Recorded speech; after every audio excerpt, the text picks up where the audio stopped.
Si Amy Marcos wala rin siya makuha testigo, wala nga, nagpahayag ang Malacanang na pinagbabawalan nila na umattend yung mga cabinet members ng BBM administration. Ang dahilan nila kasi may conclusion na si Senator Amy, meron na siyang conclusion na may mali dun sa pagkaka-aresto kay dating Pangulong Digong Duterte. Ano pa nga naman ang bobo si CN, meron na siyang conclusion. So ito siguro talagang gusto lang niya siya makita palagi sa hearing para sa kasali na sa kanyang pangampanya ito siguro para sa mga DDS. Pero itong ginagawa niya ay mukhang dalawa ang pasabog sa kanyang maranasan dito. Kasi hindi rin matutuwa matagal lang hindi natutuwa ang mga DDS kasi pabali-balintong siya.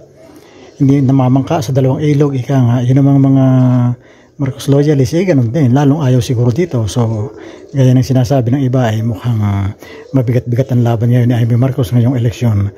Pag nanalo ito talagang swerte siya. Nakikita niyo sa background si Bato, medyo malaki-laki pa rin siya, yun, nagngangalot ng bebel gum.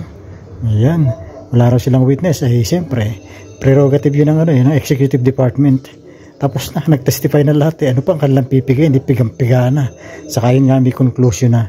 So yan, tama lang yan. Ito naman si Bato, isusumpi na raw.